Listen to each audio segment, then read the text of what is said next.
Please welcome solvers. Jakob Johansson, CEO, Glitchy. Ram Dhan Katamaraja, founder and CEO of Berry Inc. Deanna MacDonald, CEO, Block. And our moderator, Jennifer Strong. Hi again. So our next group here are solvers, here to talk about their data in action. And I'm going to start down here with you, Jakob.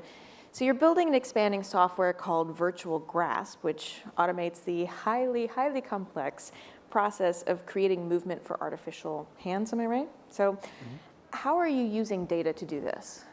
Yes, I mean, first and foremost, we're kind of developing this software technology to make it easy to interact in the VR space, and we're mainly applying it for the purpose of developing virtual reality education and training, in particular for people who have challenges learning in the old kind of traditional ways of like reading long material. So we focus to a large extent on people with autism, people with dyslexia. But to kind of power this and make it possible to kind of scale this type of technology, to make it somehow easy to apply VR, so it's not like a big investment every time. We have some kind of core technology to enable this, and that's technology actually coming from a completely different field. It's within robotics technology, to kind of tell a computer hand how to grasp and interact in a virtual space. And this is essentially technology that's generally based on the fact that you train a computer how to use a hand by looking at how humans use their hands. So we're kind of training the computers to become more human, so we can kind of make technology more available and easy to use for humans. So yeah. So Deanna, you next. You work at the intersection really of digital infrastructure, tech, and also policy through the use of blockchain technology. What types of data are you using and how? We try to focus specifically on the data that we need, not necessarily on large amounts of data. One great example is what we brought into Solve as well last year, and what we're here for is our marine fuel tracing application. So there are new environmental regulations coming down for the first time in the shipping sector, which we have been largely ignoring in terms of emissions in this world. We've had sulfur regulations in the transportation sector on roads, but not in the shipping sector. So now that's happening. However, these regulations are global, as you could imagine, as shipping touches every single corner of the world, and not every regulatory regime is equal, and how do they enforce this? But secondly, there's just no data in the shipping sector either. So we have to start from scratch. We go in and we have to find the specific data associated with the fuel, the transfer of the fuel through the supply chain, and all of the quality metrics associated. So the analysis of the fuel, does it meet the sulfur requirements? And new fuels, if we want to help to transition the maritime sector, as well as to analyze all of those fuels and put them on. And then decision support systems for fuel purchasers. But more importantly is also the enforcement and compliance of this. So how do we create monitoring, reporting, and verification systems? And verification being the key term here and why we're using blockchain. So how do we also verify that data? We spend a lot of time on securing the inputs. How do we ensure that the data going into this system is actually the right data that we need? And how do we ensure that if it is coming from a sensor, that sensor is secured? How do we ensure if it's coming from a human that they're not incentivized to put in the wrong data? And lastly, how do we ensure their privacy conditions are met, as well as the ability to be able to transfer that data to different actors in the supply chain? Mm-hmm. Now, Ram, your solution is about retraining the workforce for careers in data science and analytics. Why data versus, say, coding right now, which is very hot? There are a couple of reasons. First reason is the future that is driven by AI and powered by automation is fundamentally driven by data. So almost according to recent reports by McKinsey, about 81% of the value of AI is driven by good data and advanced data analytics. So for the industry, data is the core skill. And then we focus on adult learners. What we found out is data-first learning is actually easier for adults to learn. And typically, the adults we are focusing on have some sort of skill already because they've been working in the industry, either as a frontline worker or a business analyst. And when you empower them with data skills, right, they can transport their existing skills into the data industry. Moreover, working with data is more like working with Legos, right? You can see it, you can feel it, and as you play around with it, you can fall in love. So when you're trying to help an adult transition into the tech careers, when you start with data, it's an easier place to start, and coding becomes like a natural extension for them to learn. So these are the two reasons why we focus on data. Yeah, and to follow for you, but really for all three of you, how do you think data and human skills complement each other? We focus on human skills a lot. So in the future of work, at work of the future, the fundamental two skills that are required is lifelong learning and then the human skills, right? So, and human skills is a very dicey topic. There is no clear way to define it. There's a lot of argument around it. So what we did is we created one metric which allows us to easily measure, and that is interview skill. So if somebody does an interview for a job transition job, will they get that interview? So that is a good outcome data point. And we created the platform that allows us to do it at scale. So, one, human skills are critical, and also what we saw is these skills are learnable, teachable at scale, and we are proving that 1/3 of our populations get their job in their first interview. That's what our data shows, and yeah, and we are making good progress there. Either of you want to chime in? Yeah, I mean, it's a good question. I mean, the way we look at it is, I mean, we're developing software solutions both for the kind of VR space and robotic space, and in both areas we're very much kind of goal-oriented in the sense where can technology actually benefit humans. I mean, even though we are kind of training computers to be kind of humanoid with being able to grasp and interact, and I mean, we're doing cases with, for example, ABB, where we're kind of helping collaborative robots being able to pick up and behave more like humans. But it's kind of not the intention of replacing humans. It is, about utilizing this data to be able to create robots, which, I mean, the whole definition of robot is, something that can help us. It's a tool for helping us. So I think it's about kind of finding where technology really can excel at doing some particular things. I don't think that robots or AI is going to take all our jobs, because jobs are very complicated in general, but it might replace some tasks. And I think that's kind of a natural thing, so yeah. Deanna, do you have anything you want to add?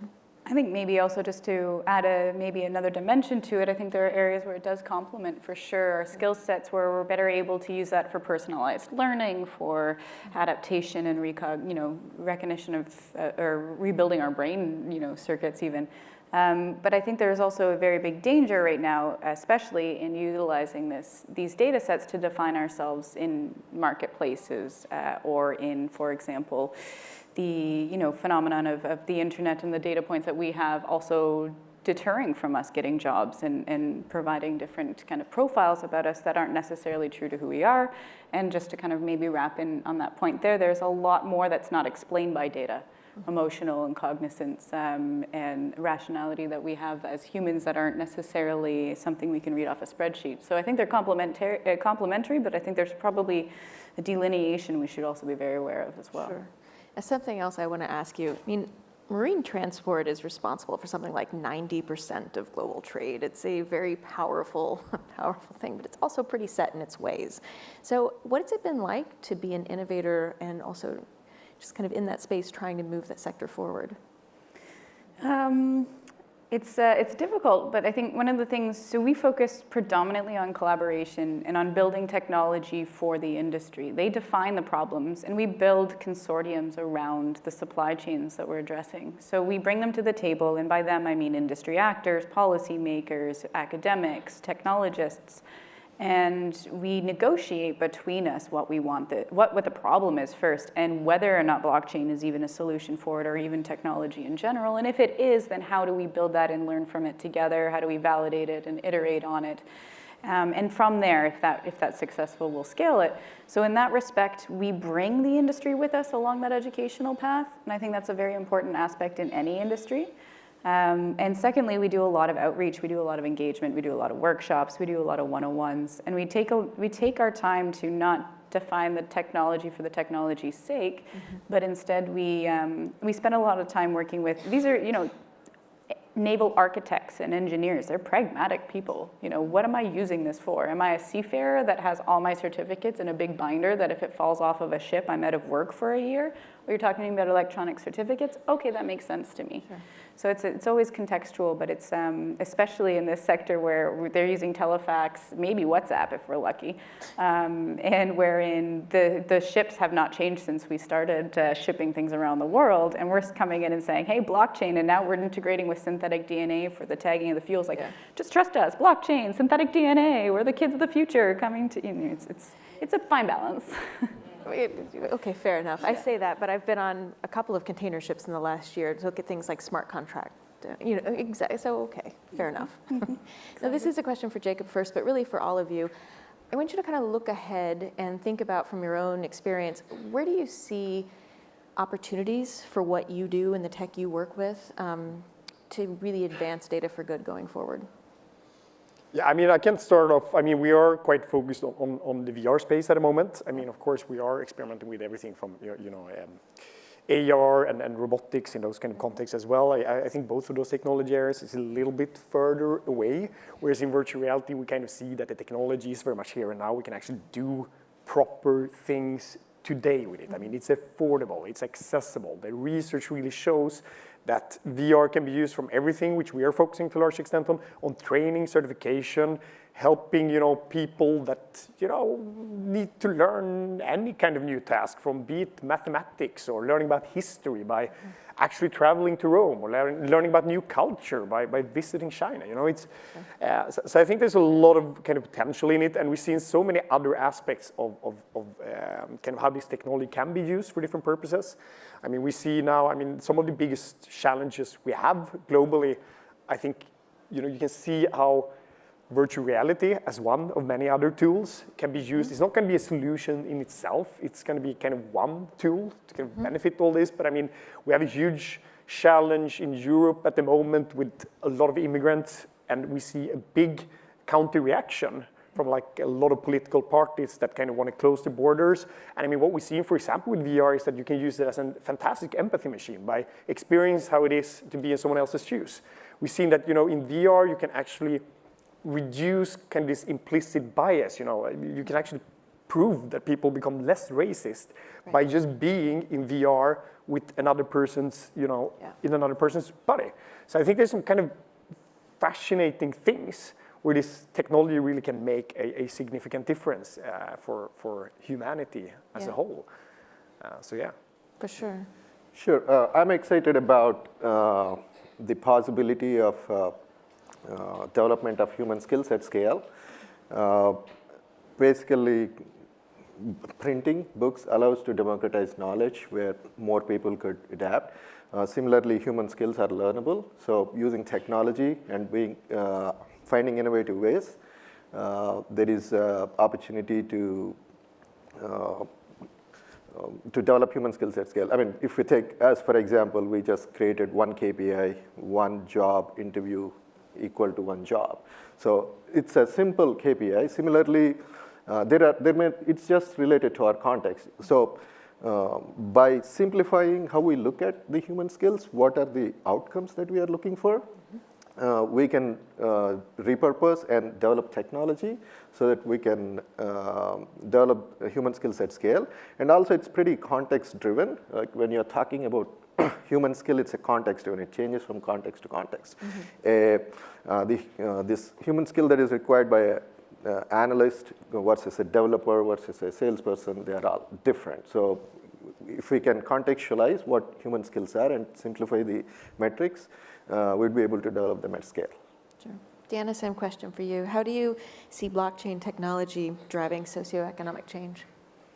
I believe that blockchain is a piece of the puzzle, and it's a pretty good one in terms of empowerment, not only on the local context as an individual or in my community, and enabling communities to be empowered with their data, but I also see that it links and interconnects us globally as well, or it could. It's a great tool for governance, which is really what we're talking about here, is inclusive participation in markets and economies, and having, the credibility to do so. I think it's a foundational technology there, but I would be remiss if I didn't say that really where I see it helping is our current ways of creating data and what we use data for. Our entire technological development, more or less, has been about extracting data out of the system. It's about we create that data, and now it's traded on a behavioral future market that dictates what we do. But what happens when we capture the value within the system, and when we focus on value creation amongst us? And I think that's one of the aspects that blockchain really will contribute to in the future if we do it right,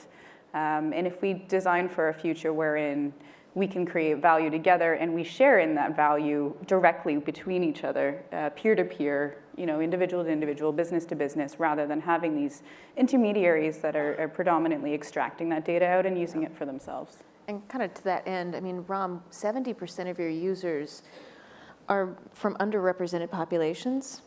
In your view, what do you think can be done about the skills gap? To add to that, about 45% are women, and we actually impacted about 120 at-risk youth in the Bay Area by partnering with Year Up. So it has been an amazing journey. Skills gap, especially in the work of the future, it's some of the observations that we made was one of the biggest barrier is the cost. So we introduced income share agreements. They work really well because it's incentivization from both sides. And then accessibility to technology. In my view, accessibility is about, if you want to work in these advanced technologies, you need to have access to good computing power, right? And normal kid in a troubled neighborhood, they would not have access to the good computer. Probably they have to go to a library or something. So we introduced a skill cloud, which allows us to provide powerful computing to anybody so that they can learn by doing and become really good and be ready for the future of work. So by thinking about your constituent, like who you are serving and what are the barriers for them to get into the new future of work, that allows that's the way to address the skill gap. That's at the individual level. For the organizations, I think there should be a conversation about inclusivity in the policy. So right now there's a groupthink. You always hire people with high performing or a similar demographic or somebody who fits into your traditional mold, right? They have to open up, especially if the demand side opens up to inclusivity and they try to hire people, the supply side, the people are willing to learn the skills, right? If there is a job, they're willing to work for it. So I think that's one way from the organization standpoint to increase the inclusivity. Yeah. And quickly here, because we're standing between cocktail hour for these folks, but I want to know from each of you, if you have thoughts on how people can take control of their own data and then leverage it in a positive way. All right, I'll go.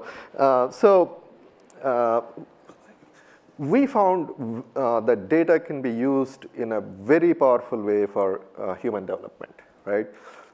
When people are going through the process, we present them the data before them, and they use the data to change their behavior. So for meaning, they would, just simple example. So they would be competitive and allocate certain number of hours in a week to do the work, to go the extra mile. And other thing that we did is we created a path to success using data. We collected millions of data points from the people who graduated before. And we basically show the roadmaps to the people who are going through it. So at any given point of time, they might be feeling down, but they can go and look at the data of the people who succeeded in the past.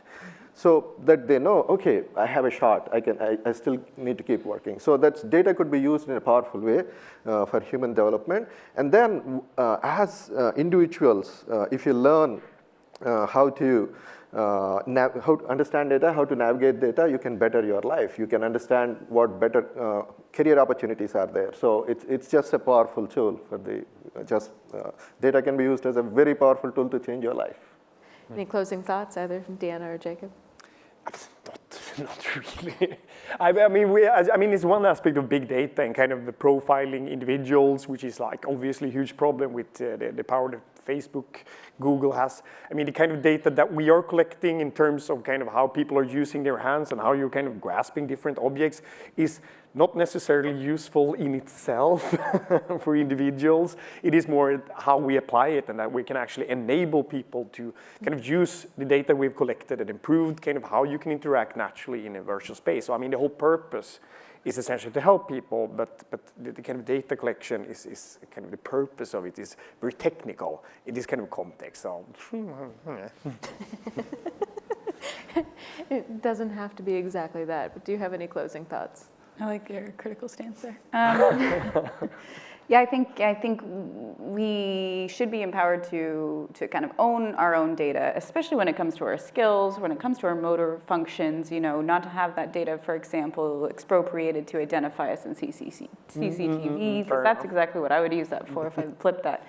So I think there's something to be said about protecting our own data, utilizing it and having our own ability to be able to use it when we want to and how we want to, or allow others to use it as we see fit by allowing them access.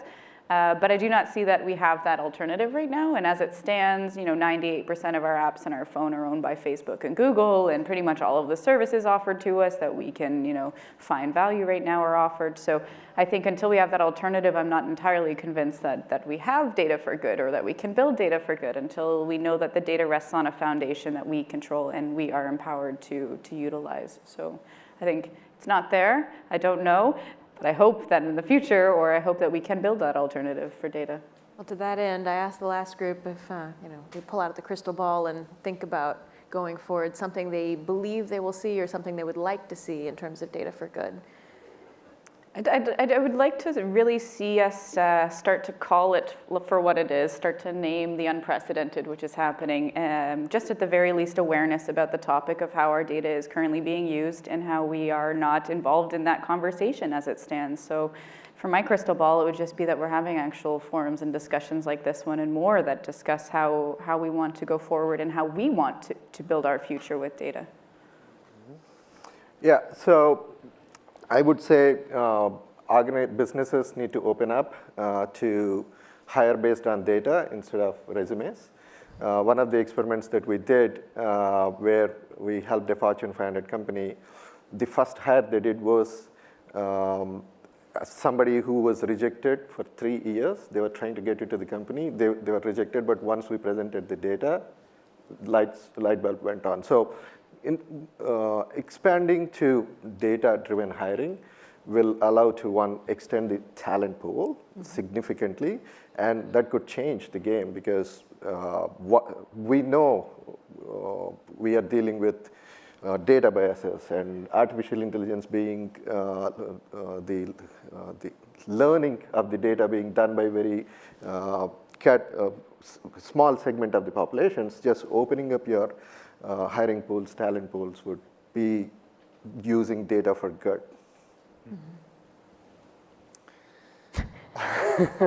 You're a total comedian backstage. Come on. Yeah, what's up?